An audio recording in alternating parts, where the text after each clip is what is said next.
Okay, this is problem 10 from page 14.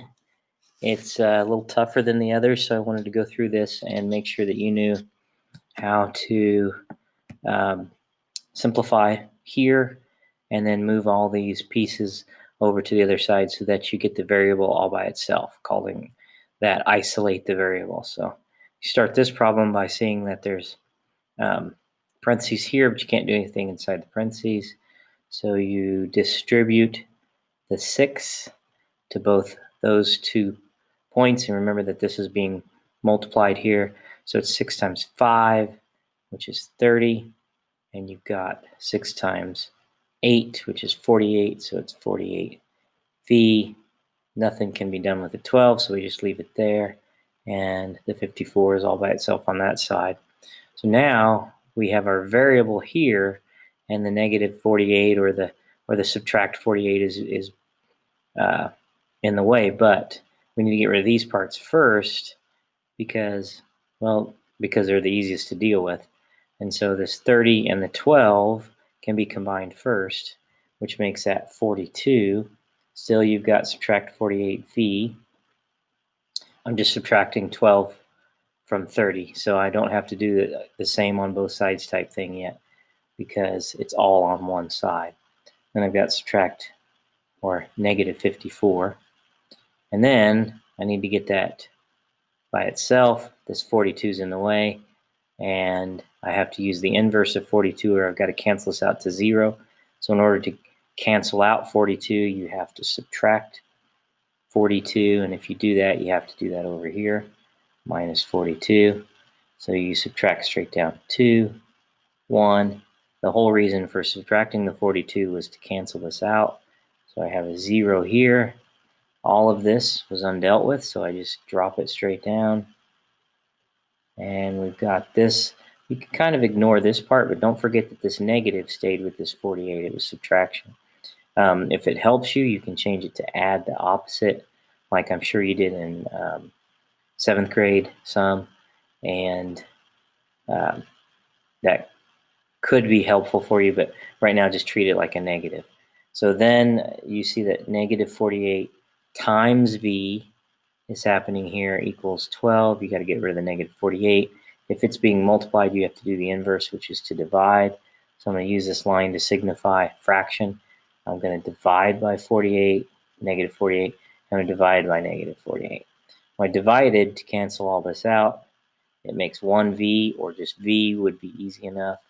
And then I reduce this fraction, or the division problem, which 12 goes into 48 4 times, so your bottom number is 4, top number is 1, and you have the negative, so we have to keep that there. So we end up with v equals negative 1/4. And it's best to keep your variable on the left, which we did in this problem. That works out there. That's page 14. Page 23 has several more problems that kids have had trouble with, so I'm going to do a couple of those examples for you. We'll start with number 12. Again, when you have these parentheses set up, there's a multiplication symbol here, but that 2 has to be multiplied by both parts, which is the distributive property. So we're going to go 2 times 4z and 2 times negative 1. So we're going to have 8z minus 2 equals 3z plus 6. And now I've got a z over here, and my constants over here. So I got to get them together. I like to keep my variables on the left side, so I'm going to subtract 3z. And you could actually move something else first if you wanted to, but this is the way I prefer, so I'm showing you that. Minus 3z. 3z minus 3z is going to be a 0. And then I've still got my equal sign. We're straight down the middle. Minus 2, we haven't done anything with that.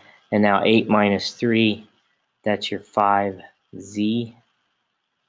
You could rewrite this without the 0 in there if that makes it easier for you.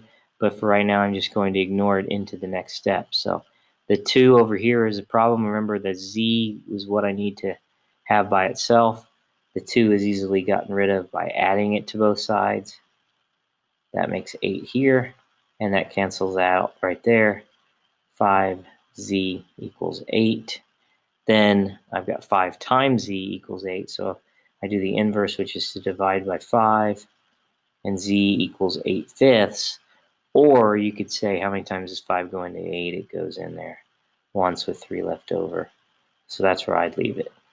The answer 8/5 is okay to leave that, or you can even go to a decimal if that's what the problem calls for. In the next one, it calls for a decimal. In this one, you can do it as a fraction or a decimal. So on 13, nothing to be done over here, so I just copy it right down.